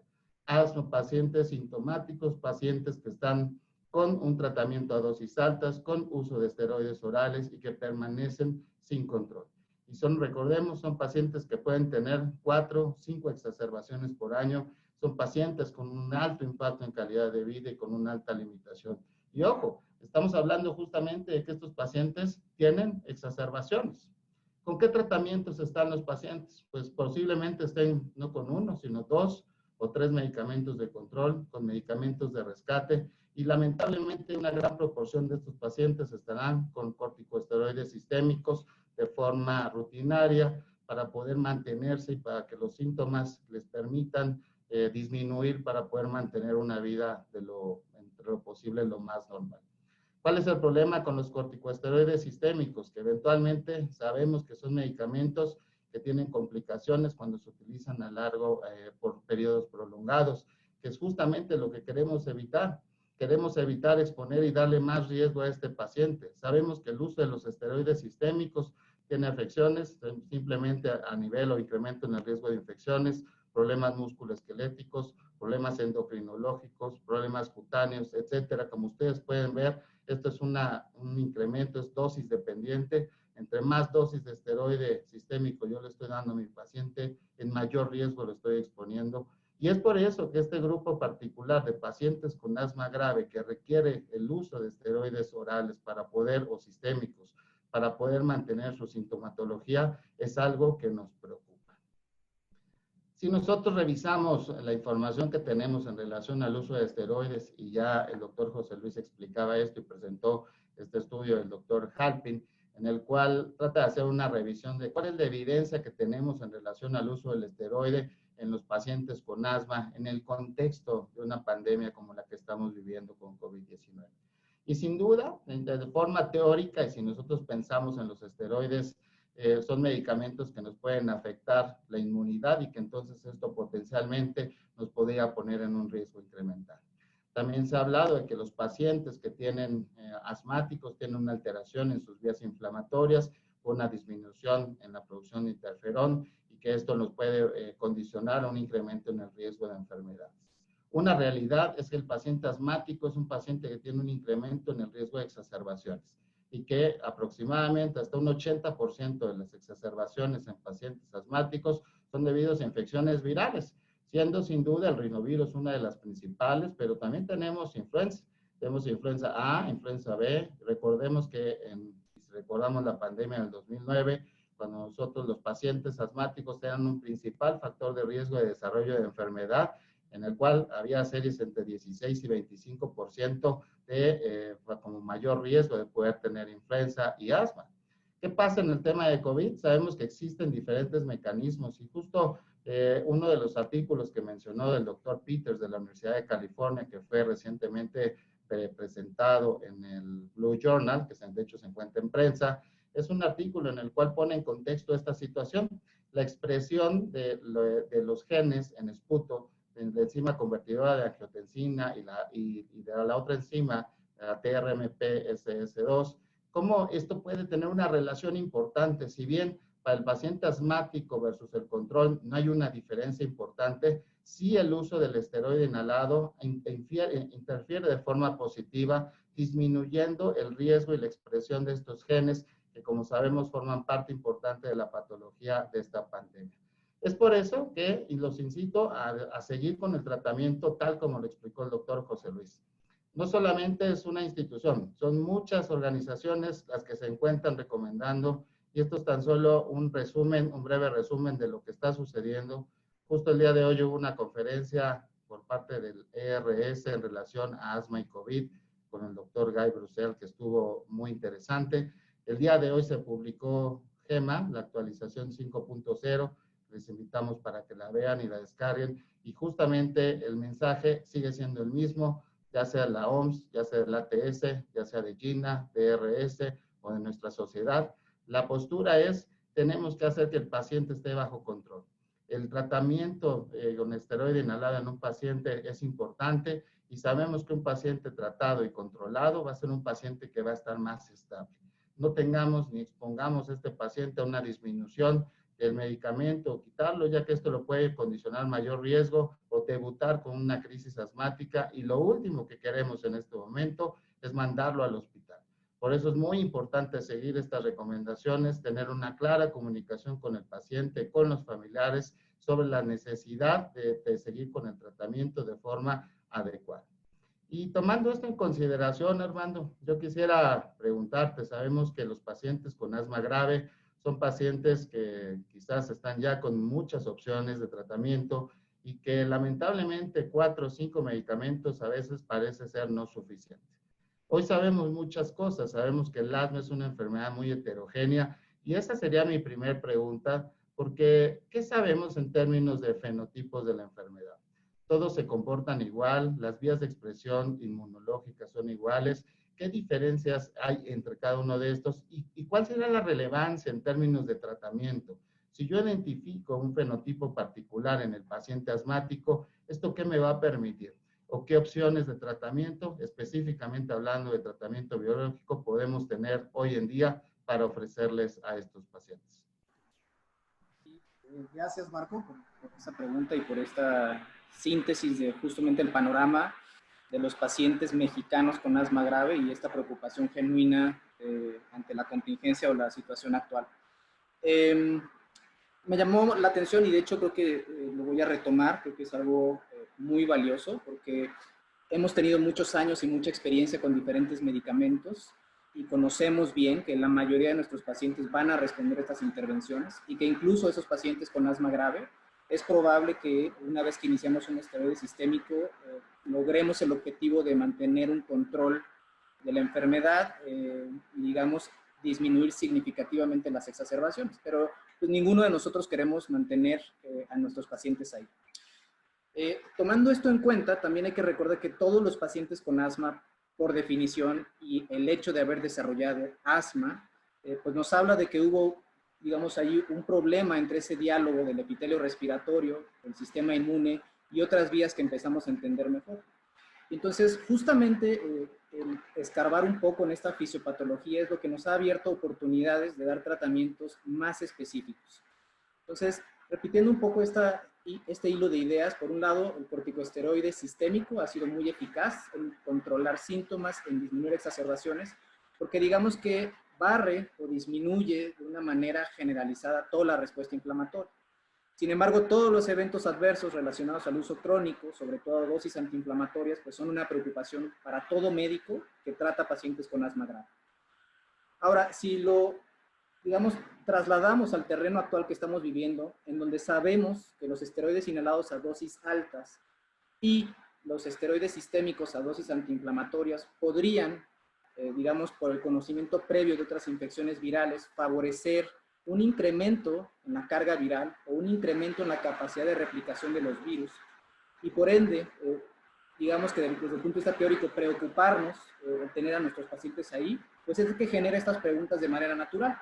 Y por eso es que todas estas asociaciones e instituciones pues se han promulgado, a pesar de a lo mejor que no tengamos evidencia robusta de esta respuesta que nos tratan de dar, sí tenemos suficiente información para tratar de perseguir el mejor control y con ello disminuir las exacerbaciones y con ello disminuir el riesgo de infección en un primer punto. Ese paciente que se puede mantener controlado, que no requiere utilizar los recursos de salud, llámese urgencias, hospitalización, pues tiene mucho menor riesgo de contagiarse y esa es una mejor forma de protegerlo. Sin embargo, pues es la realidad, específicamente en este grupo que estamos tocando, pacientes con asma grave, en donde tendremos que buscar alternativas de tratamiento para asegurar el control de esta enfermedad y disminuir ese riesgo de exacerbaciones. Entonces, esta clasificación, o digamos más bien este esquema representativo del doctor Russell, que de hecho hemos compartido una plática muy interesante, pues define desde un punto de vista terapéutico, desde un punto de vista de qué ventanas de tratamiento específico podemos ofrecer a nuestros pacientes, 3 grupos de pacientes. Por un lado tenemos del lado izquierdo los pacientes con asma eosinofílica alérgica, en medio tenemos a los pacientes con asma eosinofílica no alérgica, y al lado derecho tenemos a los pacientes con asma neutrofílica. Como pueden ver, y así como está poblada la diapositiva o la imagen, entendemos mucho más lo que sucede en ese diálogo del epitelio respiratorio y el sistema inmune en el asma alérgica. Y esto nos ha permitido desarrollar diferentes moléculas que inhiben vías específicas de comunicación en este sentido. Todos ustedes conocen, estoy seguro, diferentes biológicos que inhiben esta vía. Por mencionar los que más experiencia tenemos en México, omalizumab ha permitido disminuir significativamente la respuesta de hipersensibilidad mediada por IgE. Es decir, esos pacientes que tienen asma alérgica grave, en donde esa sensibilización alérgica determina la gravedad de los pacientes, se ven beneficiados de inhibir selectivamente esa molécula de señalización.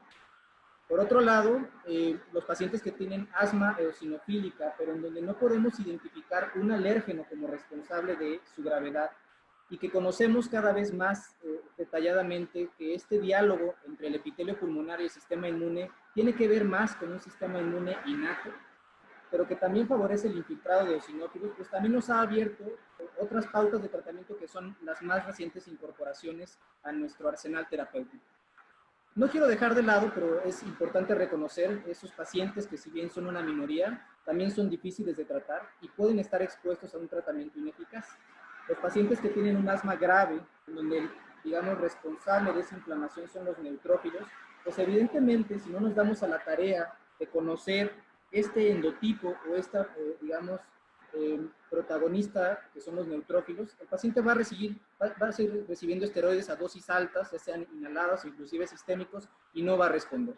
Entonces, como especialistas, justamente tenemos que darnos a la tarea en el consultorio, poder definir cuál de estas 3 vías es la más importante de nuestro paciente, y si eso nos abre una oportunidad a nosotros para dar un tratamiento que permita optimizar el control, disminuir las exacerbaciones, y con ello no solamente tratar el asma, sino también tratar de disminuir ese riesgo de infección por COVID.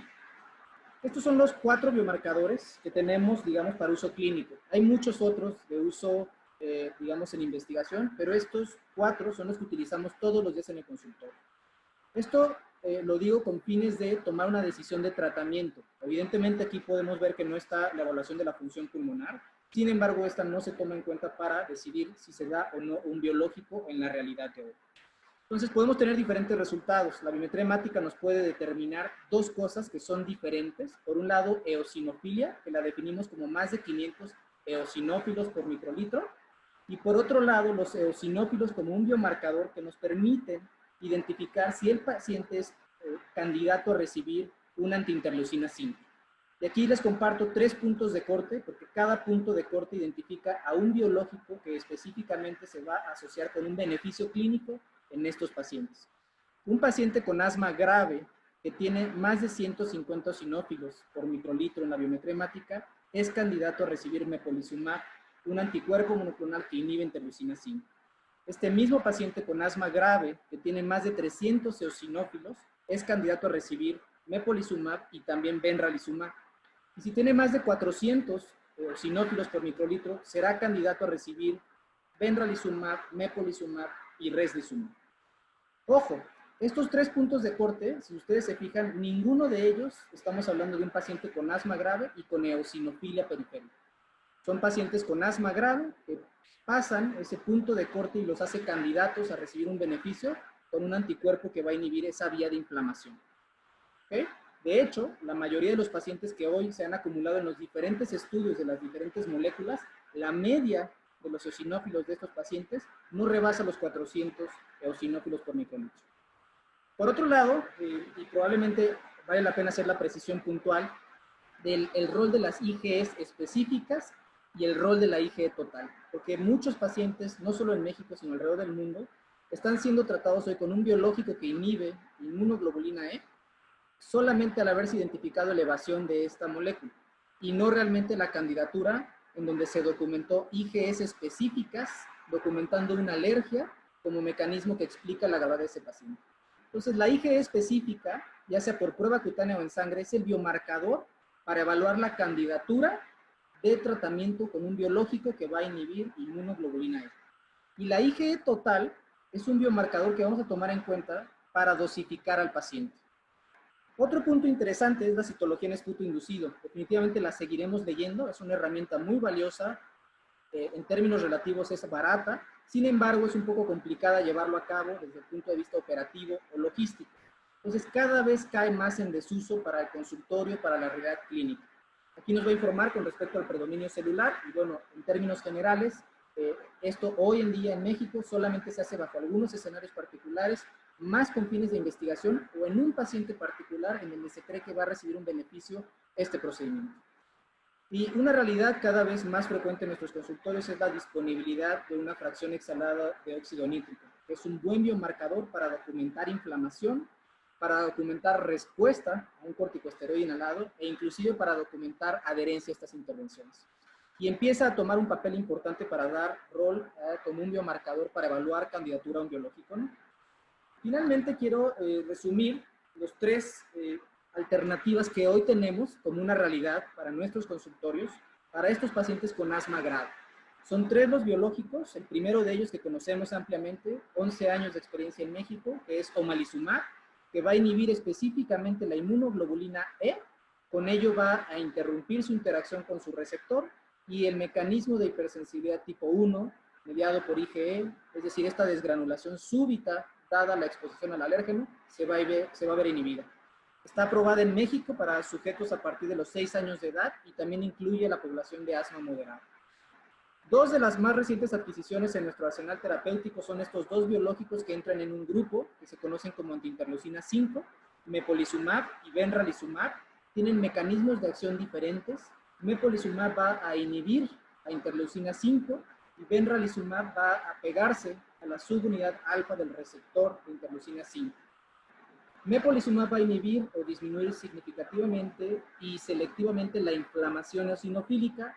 Benralizumab se va a unir específicamente a los eosinófilos y va a terminar o a depletar estas células por citotoxicidad mediada por anticuerpos.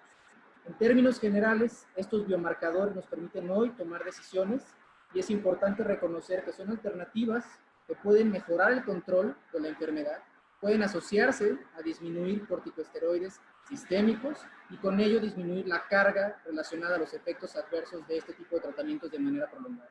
Por supuesto, esto nos ayudará a mantener a nuestros pacientes lejos de urgencias y lejos de hospitalización. Quiero regresar a ti, Marco Polo, digamos, con un cierre de esta parte de asma grave, puntualizando estos aspectos o aprendizajes clave que tenemos al respecto. Y muchas gracias, Armando, por esta explicación. Sin duda, creo que justo ahora el paciente con asma grave pues tiene alternativas de tratamiento y de hecho se le ponía la etiqueta de refractario porque no teníamos mayor opción que darle esteroides orales y ahora podemos llegar a tener alguna alternativa. Sin embargo, sigue siendo la realidad en muchos pacientes con asma grave y necesidad de esteroides orales que los ponen en una población vulnerable. Nos ponen en una población vulnerable, expuesto a exacerbaciones frecuentes, expuestos a infecciones virales y que sin lugar a dudas es algo que tenemos que ocuparnos y para favorecer el control adecuado de nuestros pacientes. Por supuesto, siempre habrá un riesgo y un beneficio, que es algo que tenemos que evaluar en todos los pacientes. Sabemos del uso y la necesidad de los medicamentos, no solamente los biológicos, sino los esteroides inhalados, y la importancia de mantenerlos en el paciente asmático con la finalidad de poder favorecer el adecuado control y no exponer a este paciente. Si bien es cierto, puede haber cierto papel en el paciente asmático hacia una mayor, no controlado, hacia una progresión de la enfermedad, hacia un cuadro más severo, justo es lo que no queremos y tenemos que atacar y apostar por tener el control adecuado de los pacientes. Sabemos que estamos haciendo adecuaciones en nuestro tratamiento, en nuestra consulta rutinaria, en cómo vemos a los pacientes, pero sin duda es algo que no va a acabar hoy, mañana ni en pocas semanas. Y tenemos que pensar esto a largo plazo en beneficio de nuestros pacientes asmáticos para evitar exponerlos a riesgos innecesarios, para evitar en la medida de lo posible que tengan estas exacerbaciones y por supuesto infección por COVID. Yo agradezco infinitamente a todos por el tiempo, el espacio. También les recuerdo que en la parte de abajo tenemos un botón de preguntas y respuestas en los cuales agradeceríamos mucho nos pudieran enviar sus comentarios. Y regreso el micrófono a Adrián para que coordine esta sesión. Muchas gracias. Sí, gracias Marco, gracias Armando. Esperemos que estés bien por allá, bajo la tormenta. En este momento vamos a dar inicio a la sección de preguntas y respuestas. Hemos estado recibiendo preguntas de todos ustedes y algunas de ellas bastante interesantes, bastante retadoras. Afortunadamente yo no las voy a contestar, se las voy a pasar aquí a nuestros panelistas, que quiero felicitarlos por las excelentes ponencias y el manejo del tiempo que tuvieron. La primera pregunta que quisiera hacer es en relación a algo que se comentó. Se mencionó que es seguro usar los esteroides inhalados, inclusive que pudieran tener un papel protector, que también es seguro el uso de esteroides sistémicos en los pacientes con asma que lo requieren. Y la pregunta es, ¿cuándo sería el momento de considerar disminuir la dosis de esteroides en un paciente que ahorita está controlado, pero está recibiendo esteroides en dosis altas? Habitualmente buscamos a que estén controlados y después de un periodo de tiempo tratamos de bajar la dosis a la menor posible. Yo quisiera pedirle a José Luis si nos ayuda a contestar esta duda. ¿Cuándo sería el mejor momento para tratar de disminuir la dosis de esteroides inhalados en un paciente que la está recibiendo en dosis altas? Sabemos fuera de la pandemia qué hacer, pero en este momento, ¿cuál sería el consejo? Seguramente no hay ningún respaldo científico, pero con toda la experiencia que tienes y lo que nos has platicado, ¿cuál sería tu recomendación? Muchas gracias por la pregunta, que me parece muy interesante en estos tiempos que estamos viviendo. La recomendación sería disminuir el tratamiento una vez que el paciente haya alcanzado el control. Sin embargo, uno de los criterios de control implica o incluye la función pulmonar, y una de las recomendaciones actuales es no estar haciendo espirometrías por el riesgo de ir los pacientes a los hospitales o que pudieran ellos ser portadores asintomáticos y de esta manera no tener un control sobre la infección. La sugerencia sería que en esta temporada, en estos tiempos, mantener, si el paciente está controlado, la misma dosis de sus medicamentos hasta que sea posible tener evaluaciones en el consultorio y tomando en cuenta los criterios clínicos y de función pulmonar. Yo estaría de acuerdo y creo que los demás panelistas pensamos semejantes. El sentido común nos indica que ahorita no es conveniente hacer ningún movimiento que pueda poner en riesgo la salud del paciente. A continuación, a la doctora Cano, quisiera hacerle la siguiente pregunta. Se comentó que no es recomendable el uso de nebulizadores por el riesgo que implica de generar aerosoles y que esto pudiera estar relacionado con la transmisión de la enfermedad de COVID-19. Pero si yo no uso nebulizadores para tratar una crisis, ¿qué alternativa tendría para manejar a esos pacientes? Bueno, la alternativa que se recomienda es el uso del inhalador de dosis medida con una aerocámara, que puede ser de mascarilla facial o de pieza bucal, dependiendo la edad del paciente. Incluso el inhalador de dosis medida también se puede adaptar al circuito del ventilador en caso de que estuviera en ventilación mecánica. Y sin duda esa es la mejor opción en este momento para evitar mayor propagación del virus utilizando un nebulizador. Para nosotros los neumólogos es muy común utilizar el término de dosis medida.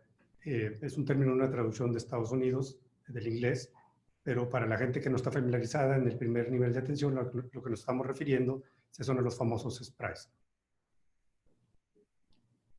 Siguiendo con la doctora Cano, y ya que estamos hablando de los dispositivos inhaladores, ¿pudiéramos considerar que ellos sean un fomite? Es decir, que un paciente que tenga COVID-19, que esté usando su inhalador, que si alguien más lo toma, lo agarra, a través de ese se pueda contagiar.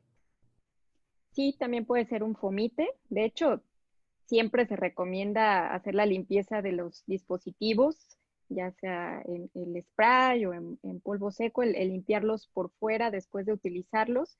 Siempre se recomienda en el paciente con asma. ahora mucho más con, pues, con esta, la cuestión de que se puede quedar, si estuviéramos en contacto, el coronavirus puede vivir en el plástico hasta 72 horas, entonces sí es necesario limpiar siempre cada uno de los dispositivos. Claro, más teniendo cuidado de no contaminar el interior del aparato con Sí, los desinfectantes que estemos usando. y no mojarlo, ¿no? Y También. no mojarlo, exactamente. Y también yo creo que es muy importante hacer el comentario de que ahora que estamos todos encerrados, en los lugares donde haya niños, si un adulto usa un inhalador y lo deja en cualquier lugar, pues al niño le va a llamar la atención y seguramente lo va a agarrar para ver qué es. Entonces hay que tener cuidado, guardarlos y tenerlos no disponibles a cualquier persona. Quisiera preguntarle, um, esta pregunta está relacionada con el uso de biológicos. Hemos usado de manera amplia el término de biológicos. Se utilizan para muchas enfermedades. En asma en particular ya se explicaron cuál es la finalidad. Prácticamente tratar a pacientes que tengan cierto nivel de eosinófilos en la sangre, aunque pudiera ser también en la expectoración o en muestras directas de las vías respiratorias. La pregunta que se nos hace aquí es que algunos biológicos se han relacionado con inmunosupresión. En este caso, los que usamos para asma, ¿tienen algún tipo de inmunosupresión que pueda poner en riesgo a los pacientes para que sean más propensos a infectarse por COVID-19? Marco, no sé si quieras contestar. Voy a intentarlo. Escuchen lo suficiente. Yo escuché la pregunta. Al día de hoy, y creo que vale la pena hacer una aclaración, creo que biológicos es un término genérico que utilizamos y eso únicamente quiere decir que la forma en la que están hechos es porque se utilizan células vivas. Específicamente nos hablamos hoy, los de uso clínico son anticuerpos monoclonales y que en México tenemos 3 disponibles. Ninguno de estos 3 se considera hoy, con la evidencia que se ha recabado tanto en los estudios clínicos tradicionales como en todas las observaciones en vida real y en el análisis de farmacovigilancia una vez que se comercializan, han documentado que generen inmunosupresión. Cada uno de ellos, al inhibir una vía del sistema inmune, de manera precautoria, nos invita a pensar específicamente en la situación de infecciones o infestaciones por elementos y parásitos. Pero al día de hoy, con la experiencia acumulada en múltiples países, no solo en México, sino en Latinoamérica, en India, en otros lugares donde hay alta frecuencia de estos problemas, no ha sido una señal de alarma. Entonces, hoy por hoy, aunque es importante recalcar que la evidencia todavía no se termina de acumular, obviamente, no se considera que esto repercuta, digamos, los sistemas o los mecanismos de defensa del sujeto con infección viral. Sí, Adrián, y quizás si me permites un comentario, justamente si tomamos en consideración los mecanismos de acción de los biológicos, específicamente hablando de los antiinterleucinas 5 y su relación con la depresión de los eosinófilos, esto puede llegar a ser preocupante. Justamente ahora con COVID y parte de las observaciones que se han visto los investigadores es de que hay disminución en los niveles séricos de eosinófilos en pacientes infectados por COVID y pensando que esto podía tener una relación con un peor pronóstico de la enfermedad. Lo que se ha visto, y de hecho hoy se presentó un estudio en el cual no había una relación directa en el sentido de, como factor pronóstico de los eosinófilos en relación con la severidad de la enfermedad. Y parece ser que hubiera algún efecto de hemofagocitosis que sea el causante y el resultante de esta depresión de los niveles de eosinófilos. En términos generales, yo te puedo decir que la experiencia que hay al día de hoy con el uso de los biológicos es seguro y justamente tenemos que poner en esta balanza que hablamos al final sobre el beneficio potencial que vamos a tener al disminuir las exacerbaciones en los pacientes con asma grave y evitar que justamente terminen en el hospital o terminen con una complicación mayor y peor en estos tiempos que estamos. Bueno, ya estamos muy cerca de terminar esta sesión. Quisiera tenemos infinidad de preguntas, pero quisiera enfocarme en la última, que creo que es muy importante por los tiempos que estamos viviendo, y le pediría al doctor José Luis Miguel que nos ayudara a aclararla. ¿Cómo diferenciar? Yo tengo asma. ¿Cómo puedo diferenciar si estoy teniendo una crisis de asma que es secundaria a COVID-19 o que no lo es? ¿Cuáles serían los datos que me pudieran sugerir y qué tengo que hacer? Sí, justo es una pregunta muy buena porque diversas organizaciones han postulado documentos donde se intentan hacer una distinción entre los síntomas de asma que son muy parecidos a coronavirus. Los pacientes con COVID tienen tos, habitualmente seca, los pacientes con COVID tienen disnea. Es conocido que los virus pueden exacerbar o pueden producir hiperreactividad bronquial, que es un componente central de asma. Entonces, la sugerencia internacional o la sugerencia de las organizaciones importantes es que en los pacientes que tienen síntomas o exacerbación de los síntomas que salen más allá de lo normal y además se asocian o se agregan dos características muy importantes que son fiebre y mayor disnea, si hay forma de medir la saturación de oxígeno a través de los dispositivos del dedo que se llaman oxímetros de pulso, donde se puede reflejar hipoxemia, serían las características más importantes que obligarían o que en las que se recomienda no retrasar la atención y buscar un centro de atención, porque la sospecha en estos casos de fiebre con disnea importante e hipoxemia, o si tienen ya características todavía más peligrosas como son lo de la cianosis, que para los pacientes es el color morado de los labios o de los dedos, son características que sí obligan y que son distintivas de coronavirus y que obligarían a acudir a algún centro especializado para la revisión y la atención. Pudiéramos concluir para el primer nivel de atención que cualquier persona con asma, si tiene fiebre en estos momentos, debe descartarse que no tenga una coinfección por COVID-19. Exacto. Una persona con fiebre tiene coronavirus en este momento hasta no demostrar lo contrario. Excelente. Bueno, pues creo que hemos abarcado las preguntas más importantes para esta noche. Antes de despedirnos, quisiera hacerle una invitación a todo nuestro auditorio. Primero, gracias por habernos aguantado todo este tiempo. Esperamos que este webinar haya sido de utilidad y que puedan poner en la práctica algunos de los conceptos que aquí se vertieron. Muchas gracias a nuestros ponentes por las excelentes pláticas. Escogieron conceptos muy particulares en el poco tiempo que tenían para sus presentaciones y los desglosaron de una manera excelente, muy entendible, muy didáctica. La semana que entra, exactamente dentro de una semana, el día 12, vamos a tener otro webinar como este, que va a ser auspiciado por la Sociedad Mexicana de Neumología y Cirugía de Tórax, en el que vamos a tocar el tema de enfermedades intersticiales en tiempo de COVID. Seguramente va a ser muy interesante. Los hallazgos radiológicos de los pacientes con COVID-19 pueden confundirse con enfermedades intersticiales y son conceptos entonces que debemos tomar en cuenta. Y que no se nos olvide que los pacientes con enfermedades respiratorias crónicas siguen estando ahí y que ahora todos ellos están en riesgo de tener complicaciones de sus enfermedades de base por la nueva pandemia que nos está afectando seriamente. Quisiera pedirle a nuestro auditorio que si nos hicieran el gran favor de contestar la encuesta que van a tener a su disposición antes de que se retiren. Y ya para finalizar, nuevamente quiero dar las gracias a la compañía GCK por la ayuda incondicional que nos dieron para poder realizar este webinar y poderlo difundir a todo México y también a Latinoamérica. Muchas gracias, les deseo buenas noches, que sigan estando muy bien y que se cuiden mucho. Muchas gracias a nuestros panelistas. Nos vemos la semana que entra.